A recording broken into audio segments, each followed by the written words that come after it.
Guys এই যে দেখেন আমার যে সোলার সেটআপ, তো আজকে 2-3 দিন ধরে এই সোলারের মধ্যে একদম চার্জ নাই। তো এখনও দেখেন আমার ঘরে সব লাইট অফ। তো এখানে দেখেন মানে চার্জিং ইন্ডিকেটর আপনার এই ব্লিঙ্কিং করতেছে। তো একবারে চার্জ নাই, ব্যাটারিতে ভোল্ট আছে 10.8 ভোল্ট। তো মানে একবারে কোনো কিছুই চলে না। তো এখানে কারেন্টের লাইট চালাইতেছি, এই যে দেখেন সোলারের লাইট সব কিছু অফ। তো আজকে 3-4 দিন ধরে যে অবস্থা, মানে সূর্য একবারে উঠেই না, মানে মানে যে কুয়াশা, মানে সারাদিন ধরো সূর্য উঠে নাই। তো ব্যাটারিতে একটু পরিমাণ চার্জও হয় না। তো ওই আমার যে পাউডার ব্যাটারিটা আছে এটার মধ্যে আপনার দেখা গেছে কি চার্জ একবারে কমে গেছে গা। তো তেমন বেশি একটা পারফরমেন্স পাইতেছি না সোলার থেকে, কারণ শীতের দিন একবারে রোদ উঠে নাই। আমি তো মূলত আপনারা জানেন আমার যে 100 এমপিয়ার ব্যাটারিটা আছে, তো এইটা আমি আপনার 250 ওয়াট প্যানেল দিয়ে চার্জ করি। আর আমার যে এই যে পাউডার ব্যাটারিটা আছে এটা আমি 70 ওয়াট প্যানেল দিয়ে চার্জ করি। তো এটার মধ্যে আপনার এই যে দেখেন 12.1 ভোল্ট আছে।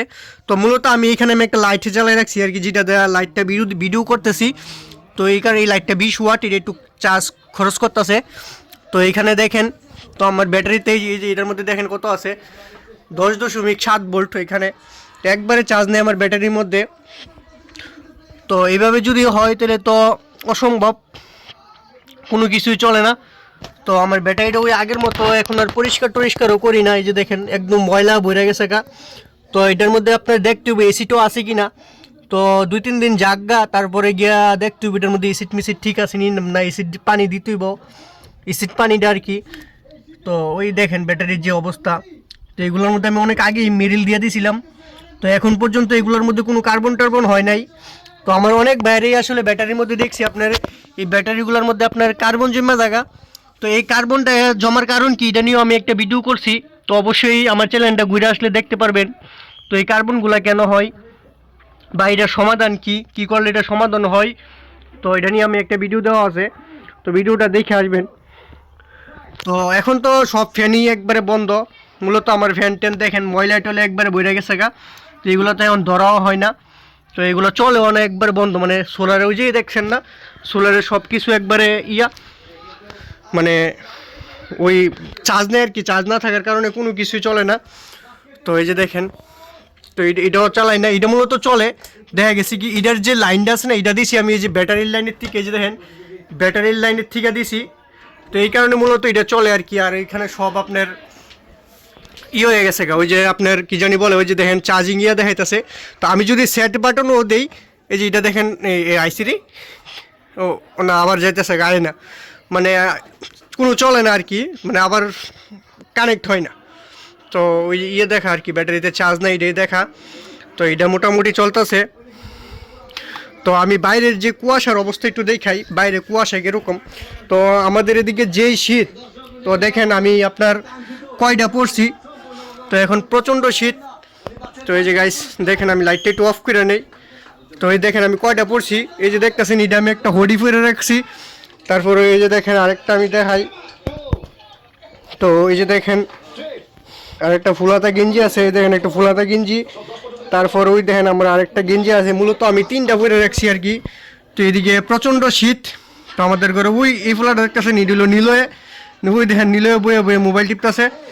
ওই দেখছেন নিলয়ে বয়ে বয়ে মোবাইল টিপে। আর আমাদের এই ঘরে কিন্তু কোনো লাইট মাইটই আজকাল চলতেছে না। তো আমি কুয়াশার অবস্থাটা একটু দেখি কীরকম। আমি দরজাটা খুলি। তো এদিকে আজকে তো সোলারের লাইটও অফ। তো এখানে আমাদের বাইরে একটা কারেন্টের লাইট আছে অবশ্য। তো কারেন্টের লাইটটা আমি চালি। এই যে গাইজ দেখেন কারেন্টের লাইটটা চালাইলাম, দেখেন কি কুয়াশা দেখছেন গাইস, এমনি তো বোঝা যায় না। তো আর কয়েকদিন গেলে হয়তো কুয়াশা একটু কাটবো। তো আরেকটা সমস্যা হয়েছে কি, দেখা গেছে কি আমাদের যে প্যানেল আছে, তো প্যানেলেরগুলোর মধ্যে আপনার, আমি একটু বলতেছি দাঁড়ান 1 মিনিট।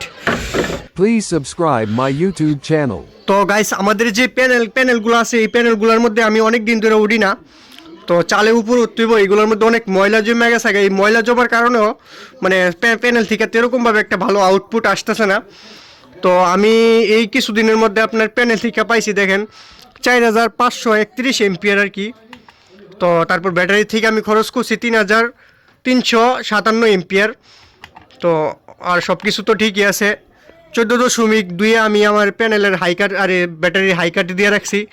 আর 12.5 লো কাট আরে সরি লুড, মানে সব কিছু লাইট মাইট চলবো আর কি। আর লো কাট দেওয়া আছে আপনার, এই যে দেখেন 10.5। তো অনেক বাইরে আসলে বলে ভাই পানি ব্যাটারির লো কাট কত দিয়ে দিমু। ভাই পানি ব্যাটারির মানে স্ট্যান্ডার্ড হলো 10.7 আর কি, কারণ যেহেতু আমার প্যানেল বেশি এই কারণে আমি একটু বা 10.5 দিয়ে রাখছি। সমস্যা নেই, ব্যাটারি চার্জ করে নিতে পারে আর কি। আর হাই কাট আপনার বা 14.2 বা 4 এরকম দিতে পারেন আর কি, দিলে স্ট্যান্ডার্ড মনে হয় 13.8 বা 8 বা 7 স্ট্যান্ডার্ড আর কি। তো আমি একটু দেখা গেছে কি একটু ভালো সার্ভিস পাওয়ার লেগে একটু হাই কাটটা একটু বাড়াই দিই আর কি, 14.2 বা 4 এরকম দিই। তো এমনি মোটামুটি চলতেছে, ভালোই খারাপ না। তো আপাতত 2-3 দিন ধরে সোলার বেশি সমস্যা করতেছে, কোনো কিছুই চলে না, একবারে কোনো কিছুই চলে না। তো আমি চিন্তা করতেছি এই যে আমার 95 এমপি রিস্কার ব্যাটারিটা আছে, এটা দিয়ে এরকম একটা লাইট লাগামু। তো এখন তো দেখা গেছে কারেন্ট আছে, এটা কিন্তু কারেন্টের লাইট, কোনো আলোই নেই গাইজ দেখেন। তো এটার তুলনায় দেখেন এটা হলো কারেন্টের লাইট, আর এটা হলো আপনার এই যে দেখেন এটা হলো 20 ওয়াটের একটা লাইট, একবারে আলো হয়ে জায়গা গাইজ দেখেন। তো এরকম দিয়ে একটা লাইট লাগামো, মানে একটু পাওয়ারফুল লাইট আর কি। এইটার মধ্যে আপনার 30 ওয়াটও একটা লাইট আছে, তো ওই লাইটটাও আমি এনে লাগামো। তো এখন দেখেন গাইস আমার চেহারাটা, মানে এই সোলারের বিষয় নিয়ে তো ভিডিও টিডিও করি, অনেক ভিডিও করি। তো গাইস, তো আমার যে চ্যানেলে সোলারের ভিডিও করি, তো অনেক দিন যাবতীয় আমি ভিডিও করতেছি, তো এখন পর্যন্ত আমি আমার চ্যানেলে 5000 সাবস্ক্রাইবার তো বানাইতে পারলাম না। তো আমার ভিডিওগুলো যারা দেখেন বা আমার ভিডিও দেখে উপকারে আসে, তো অবশ্যই আপনারা আমার চ্যানেলটাকে সাবস্ক্রাইব করে দিবেন। তো 5000 সাবস্ক্রাইব হইতে আর বেশি দেরি নাই। তো 4800 না কত সাবস্ক্রাইবার জানি হয়েছে। তো দয়া করে আমার চ্যানেলে সাবস্ক্রাইব করে দিবেন যদি আপনাদের ভিডিওগুলো যদি ভালো লাগে অবশ্যই। তো গাইস, আজকের ভিডিওটা এই পর্যন্তই, সবাই ভালো থাকবেন, ধন্যবাদ। Please subscribe my YouTube channel.